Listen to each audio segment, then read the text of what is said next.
अपने चैनल की अपनी बातों को रखें।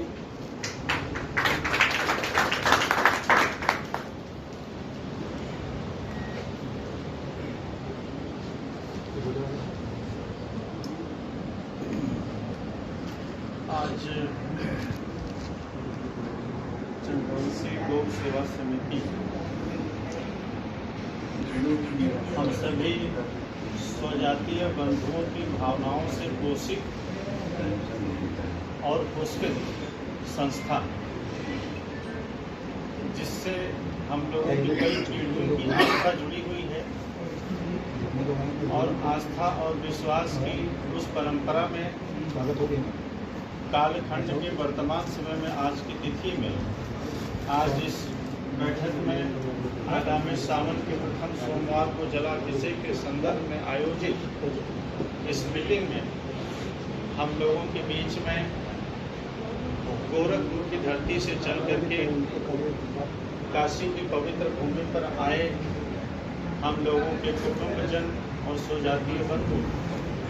जो कि श्री कृष्ण धर्म ट्रस्ट के अध्यक्ष के रूप में पूरे देश के स्वजातीय बंधुओं को जागरूक करके और अपने पूर्वजों को नमन करके याद करते हुए उनकी स्मृतियों को संजोने का महाअभियान अपने कंधे पर लेकर के चलने वाले युवा तपस्वी के रूप में अपनी पहचान बना रहे छोटे भाई, जो कि आज इस कार्यक्रम के मुख्य अतिथि भी हैं, श्री कालीशंकर यादव जी का मैं तहे दिल से हार्दिक अभिनंदन करता हूँ। आज इस सभा की अध्यक्षता कर रहे हम लोगों के स्वजातीय वरिष्ठ बंधु श्री दशमी यादव जी, जो कि शिक्षा और व्यापार से जुड़े हुए हैं, आज इस कार्यक्रम की अध्यक्षता कर रहे हैं। आपका भी मैं अभिनंदन करता हूँ, वंदन करता हूँ। और बहुत सारे नौजवान साथियों की स्मृति में शायद न हो कि कितने समय से जिस जगह पे हम लोग आज यहाँ पर बैठे हुए हैं और जिस स्थान पर यह मीटिंग आयोजित है, ये स्थान अपना हर साल सावन के महीने की शुरुआत होने के पहले जो मीटिंग हुआ करती है, उस मीटिंग के लिए अपना घर, अपना परिवार और अपना संसाधन समर्पित करके इस मीटिंग की पूरी जिम्मेदारी निभा रहे पूज्य बाबूजी राजर्षि राजेंद्र प्रसाद यादव के अनुजवत साथ में रहने वाले श्री पारस यादव जी का भी बहुत बहुत अभिनंदन है करने के कार्य के लिए। हम लोगों के बीच में चंद्रवंशी गौ सेवा समिति, जैसा कि अभी लालजी भाई ने बताया कि इस संस्था का नाम इन्होंने चंद्रवंशी गौ सेवा समिति क्यों रखा, इसके पीछे भी जो वैदिक और ऐतिहासिक रहस्य है उसको उजागर करते हुए और अपनी भावनाएं जय चंद्रवंशी और जय यदुवंशी को लेकर के दोनों पर्वों को मजबूती से लेकर के चल रहे हैं। और एक ऐसी परंपरा का बीजारोपण आपके पूर्वजों ने किया जो अब आपके पूर्वज नहीं रह गए, सारे यदुवंशियों के पूर्वज हो चुके हैं।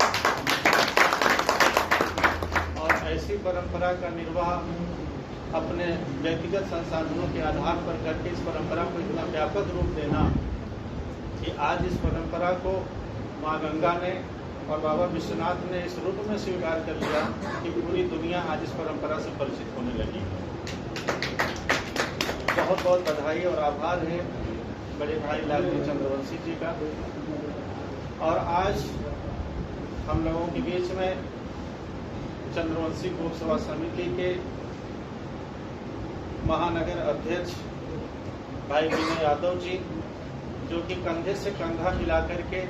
लालजी भाई का साथ दे रहे हैं और तमाम जलाभिषेक की यात्रा में जितने भी सरकारी और गैर सरकारी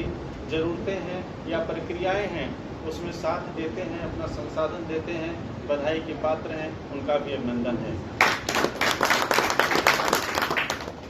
और हम लोगों के बीच में श्री कृष्ण धर्म ट्रस्ट से जुड़ करके अपने स्वभाव और अपने संस्कार और अपने रुचि के अनुसार जिम्मेदारी का निर्वाह कर रहे छोटे भाई बहुत दिनों के बाद आज मुलाकात हुई है, पूर्व परिचित हैं, पारिवारिक रिश्ते रहे हैं श्री दिनेश यादव जी, उनका भी हार्दिक अभिनंदन है, स्वागत है। और आपका गांव जोलापुर थाने में पड़ता है। पूर्व काल में पूज्य बाबू जी उस क्षेत्र के विधायक रहे हैं, तो निश्चित रूप से आप सबके परिवार से बहुत ही गहरा लगाव और जुड़ाव रहा है, घर घर रहा है, उनका भी अभिनंदन है, स्वागत है। और आज हम लोगों के बीच में बड़े गर्व की बात है कि मुझे लगता है कि जितने भी स्वजाति बंधु यहाँ पर बैठे हुए हैं, आज सभी लोग मुझे लगता है उत्तर प्रदेश की भूमि से ही हैं, उत्तर प्रदेश के बाहर से शायद ही कोई नहीं। लेकिन बड़े गर्व की बात है और बड़े खुशी की बात है कि आज इस आयोजन में, इस मीटिंग में हम लोगों के बीच में बिहार की धरती से चल करके सिवान से हम लोगों के बीच में चंद्रेश यादव जी आए हुए हैं, छोटे भाई हैं, मित्र भी हैं, और पिछले एक हफ्ते से हमारे साथ ये काशीवास कर रहे हैं, काशी प्रवास कर रहे हैं, काशी दर्शन कर रहे हैं। आपके चाचा जी श्री ओम प्रकाश यादव जी सिवान से 2 बार सांसद रहे हैं और इस समय वो भारतीय जनता पार्टी के वरिष्ठ नेता हैं बिहार में, और उसके प्रदेश उपाध्यक्ष भी हैं। और ऐतिहासिक काम उन्होंने किया कि अपने पहले दूसरे लोकसभा चुनाव में निर्दल जीत करके उन्होंने दिखाया बिहार की धरती से ऐतिहासिक। तो हम लोगों के बीच में पुष्पेंद्र जी बैठे हुए, उनका भी हार्दिक अभिनंदन है, स्वागत है। और इस सभा का संचालन कर रहे छोटे भाई श्री रवि यादव जी, ये भी बधाई के पात्र हैं। सभी लोगों का दिल से संचालन करके कार्यक्रम में जागृति बनाए हुए हैं। और महात्मा गांधी काशी विद्यापीठ की धरती से छोटे भाई, जिन्होंने वहाँ की एक बड़ी जिम्मेदारी का निर्वाह करके ऐतिहासिक जीत दर्ज करते हुए अध्यक्ष पद पर काबिज हुए, स्वजाति बंधुओं के साथ साथ समाज का मान सम्मान बढ़ाया, दिनेश यादव जी का भी हार्दिक अभिनंदन। साथ में जितने भी स्वजाति बंधु हैं, जो हमसे छोटे हैं, जो हमसे बड़े हैं, सभी लोगों का नाम लेने से समय सीमा खत्म हो जाएगी, इस वजह से क्षमा प्रार्थी होते हुए सभी लोगों का हार्दिक अभिनंदन करता हूं, स्वागत करता हूं। आज जो हम लोगों का विषय है, जिसके केंद्र में आज हम लोग यहाँ पर एकत्रित हैं, कि जलाभिषेक सावन के प्रथम सोमवार को जो हमारी यदुवंश की परंपरा रही है, उस परंपरा में हम सब लोगों का क्या योगदान हो सकता है और उस कार्यक्रम की और ज़्यादा मर्यादा और शोभा हम कैसे बढ़ा सकते हैं, इसलिए मीटिंग आयोजित की गई है। प्रथम निवेदन ये है कि कोरोना काल के अंदर प्रोटोकॉल के तहत हम लोगों ने बहुत ही सीमित मात्रा में परंपरा को जीवित रखा, लेकिन अब उस प्रोटोकॉल से हम मुक्त हैं। तो हमारी कोशिश होनी चाहिए कि हमारी उस परंपरा में जितनी ज़्यादा से ज़्यादा संख्या आए, सबसे ज़्यादा ध्यान हमारा इस पर होना चाहिए कि शहर के साथ साथ शहर से जुड़े हुए आसपास के गाँवों से, गलियों से जो हमारे स्वजाति बंधु इस परंपरा से परिचित नहीं या किन्हीं कारणों से नहीं आ पाते या सूचना का अभाव होता है, तो हम उनके बीच जो है सूचना केंद्र का काम करते हुए जन जागृति बढ़ाएं कि ज़्यादा से ज़्यादा संख्या वहाँ पर मौजूद हो, क्योंकि जितने ज़्यादा लोग आएंगे उतनी ज़्यादा ही आपकी परंपरा समृद्ध होगी। और इसके साथ साथ उस कार्यक्रम में, जलाभिषेक के कार्यक्रम में प्रशासनिक तौर पर जो भी मार्गदर्शन प्राप्त होता है, उस मर्यादा का पालन करते हुए हमें ये कोशिश करना है कि अपने उत्साह से, अपनी जागृति से, अपने ओजस्वीतापन से हम ये कोशिश करें कि शहर के लोगों को एहसास हो कि यदुवंशी बंधु जब सड़क पर निकलते हैं तो निश्चित रूप से भोलेनाथ से जब उनका जलाभिषेक के माध्यम से मिलन का समय होता है, तो लगे कि एक भक्त और भगवान के बीच में जो पीड़ा होती है, एक भक्त और भगवान के बीच में जो प्यास होती है, जो दर्द होता है, वो दर्द झलकना चाहिए कि हम अपने प्रभु के पास जा रहे हैं उस परंपरा का निर्वाह करने के लिए, जैसे भोलेनाथ आपका ही इंतजार कर रहे हो। इस तरीके के भाव से हमें जलाभिषेक करना चाहिए। और अगर हम आध्यात्मिक तौर पर अगर देखें तो जल जो प्रतीक है वो ज्ञान का प्रतीक है, जल ज्ञान का सूचक है। और हम जल को जब चढ़ाते हैं, इसका मतलब ज्ञान को हम चढ़ाते हैं। किसके ऊपर चढ़ाते हैं? भगवान शिव के ऊपर, जो सृष्टि के मूल तत्व में समाहित हैं। तो अगर हम ज्ञान को चढ़ाने का, ज्ञान को पोषित करने की परंपरा अगर हमारे हाथ में आई है प्राकृतिक तौर पर, तो निश्चित रूप से आपको ये महसूस करना होगा कि आपका जो वैदिक काल है, आपकी जो प्राचीन परंपराएं हैं, और जो आपके समृद्धशाली इतिहास रहे हैं वो निश्चित रूप से आपको ज्ञानित होने का एहसास कराता है कि आप वास्तविक ज्ञानी रहे हैं, आप वेद के ज्ञानी रहे हैं, आप वेदांत के ज्ञानी रहे हैं, आप गीता के वर्मक रहे हैं, आप भगवान श्री कृष्ण के वंशज रहे हैं। उन्होंने ऐसी वाणी दी है जिसके सिद्धांत पर आज पूरी दुनिया पोषित हो रही है। और आज मुझे इस बात का गर्व होता है कि भगवान श्री कृष्ण के भक्ति से पोषित आज कोरोना काल के बाद जब छोटी सी एक आतंकवाद की घटना हुई बांग्लादेश के अंदर, तो इस्कॉन के बैनर पर भगवान श्री कृष्ण के विचारों से पोषित 196 देशों में पहली बार प्रदर्शन हुआ है आतंकवाद के विरोध में। ये पहली बार ऐसा हुआ है, ऐसा कभी नहीं हुआ कि 196 देशों में एक साथ प्रदर्शन हुआ हो। ये इस्कॉन से हुआ और इस्कॉन पोषित है भगवान श्री कृष्ण के सिद्धांतों और विचारों से। तो आपके सिद्धांतों में कितनी ताकत है और आपकी परंपरा में कितनी ताकत है और आप कितने ताकतवर हैं, इस बात का एहसास आपको करना होगा। तो साथियों, आज जैसा कि काली शंकर जी जिस परंपरा को लेकर के चल रहे हैं, आज हम लोगों के पूर्वजों के माध्यम से, जैसे आज लालजी चंद्रवंशी जी अपनी परंपरा को लेकर चल रहे हैं, आपके पूर्वजों ने जिस परंपरा को शुरू किया है, परंपरा कभी खत्म नहीं होने वाला और इतिहास कभी नहीं मिटने वाला। इतिहास के पन्नों में दर्ज हो गया ये कुल, ये खानदान, ये गोत्र और ये पीढ़ी।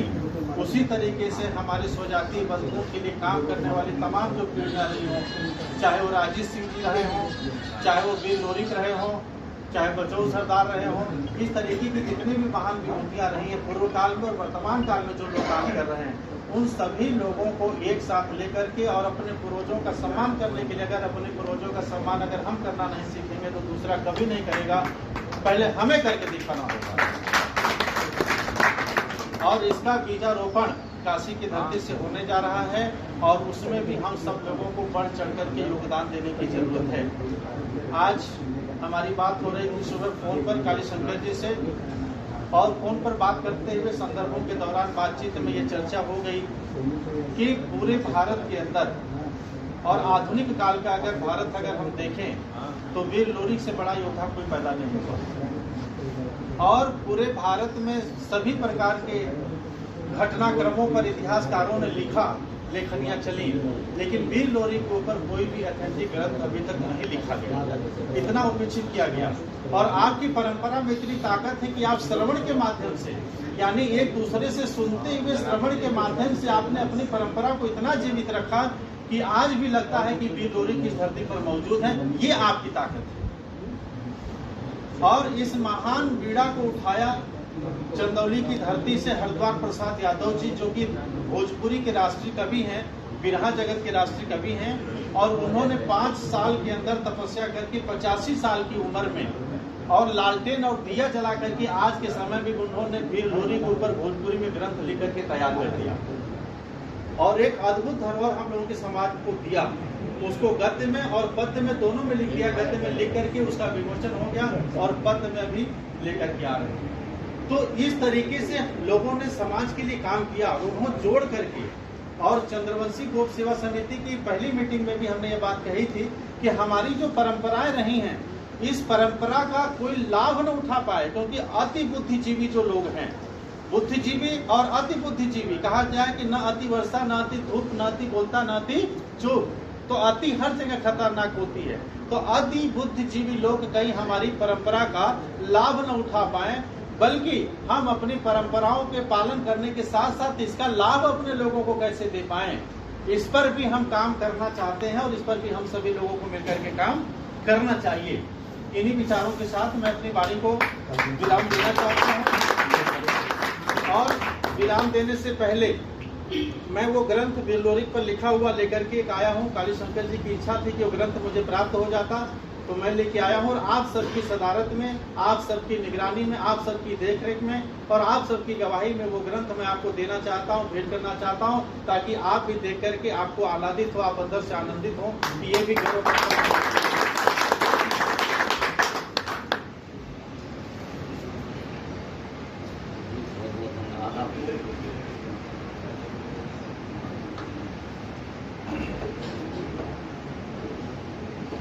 ये आप देख लें।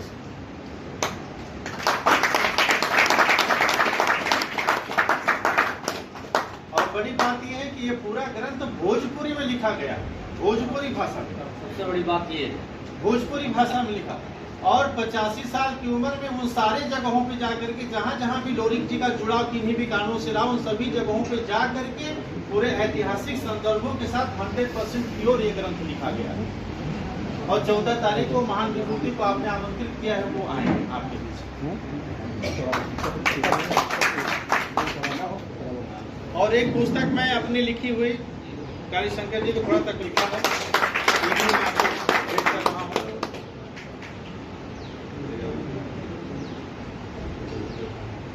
बहुत बहुत धन्यवाद। बहुत बहुत धन्यवाद। आपका विचार सुनने में कुछ अच्छा कुछ लगा, बहुत ही अच्छा सुझाव था आपका।